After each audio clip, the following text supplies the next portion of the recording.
you've been waiting for your period for a while now, it's not coming, but then suddenly you are bleeding small, and you are thinking, is it pregnancy or is your menses going to come? What we call implantational bleeding versus period. If you want to find out more, please continue watching this video. This is Time with Dr. Adams, so please don't forget to subscribe. Time with Dr. Adams. Hi there, welcome to another episode of Time with Dr. Adams. If today is your first time here, thank you for stopping by. To the returnees, I appreciate you very much. If you haven't subscribed yet, please click on the button below to do so you can get more videos from me. Today we are talking about the difference between implantation bleeding versus periods. Okay, so then let's define what implantation bleeding is. Implantation bleeding is when the egg and the sperm, they fertilize and it moves from the fallopian tube to the uterus. Now the uterus, the inner lining of the uterus has so many vessels. So when this fertilized egg gets embedded or fixated in the inner lining, a few tiny blood vessels might be ruptured. And this is what brings about implantation bleed. Please, I want you to know that implantation bleeding doesn't happen in every pregnant woman. No, and then it might not happen in all your pregnancies. Some women might have 5 children, but then only had one implantation bleeding during one of the pregnancies. So if you are having implantation bleeding right now, it doesn't mean that in your subsequent pregnancies you might have it, or if you didn't have it at all, it doesn't mean there's anything wrong with you. Studies have shown that if you take 3 women, 1 out of 3 women might have implantation bleeding. So that is approximately 33% of women who might have implantation bleeding. Now, when it comes to periods, as we all know, is the shedding away of the inner lining of the endometrium. That's the inner lining of the uterus.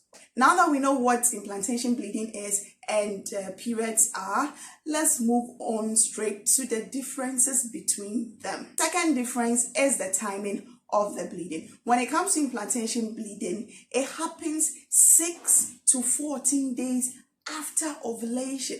Now, if you're someone who tracks your periods, your menstrual cycle on a phone, you will know when you are ovulating. If you do not like using the phone, you can come and buy my Beats Sports Baby Cycle, please, to help you track it. When it comes to the period pains, it happens 14 days after ovulation.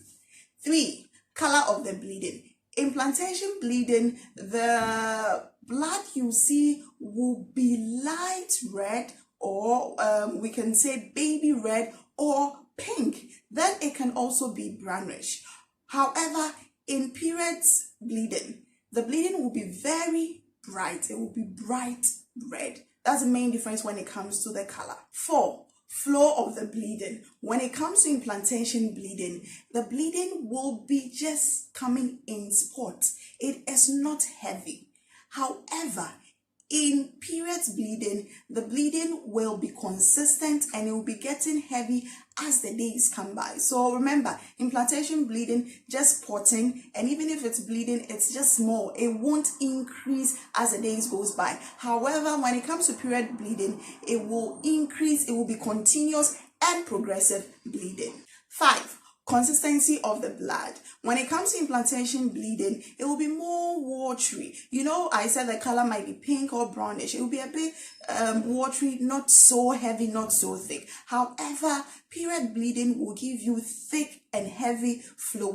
6. Implantation bleeding. This will take hours to a couple of days, 1 or 2 days. Then it resolves on its own with no treatment. However, when it comes to periods, it usually lasts 3 to 7 days. 7. Abdominal cramping. Yes, implantation bleeding might also come with abdominal crampings. Now, I want you to know that, like I initially said, not every woman will experience this.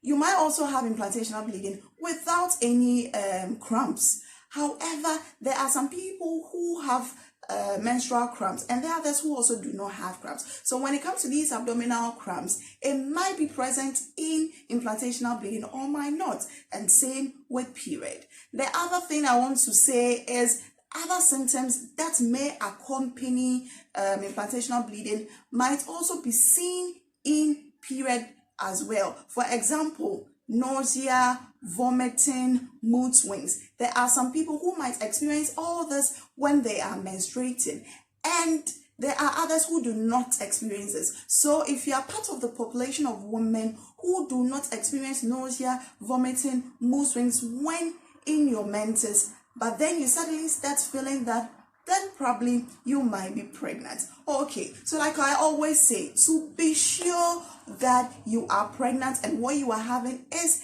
implantation bleeding, please go to the hospital. This video is just for information. It does not stand in for medical consultation or diagnosis. Implantational bleeding is what we call diagnosis of exclusion. It means that we give that term after we have excluded all other complications connected to pregnancy. So if you are confused whether it is implantational bleeding or period, please go to your hospital. A pregnancy test will be done on you. We can have a beta HCG, that's a hormone for pregnancy. We can even do a scan just to be sure. If I missed out anything and you want me to know, please let me know in the comment section below. If there's any topic you want me to cover, let me know in the comment section below. Thank you for sticking around. See you in another video. Bye. Time with Dr.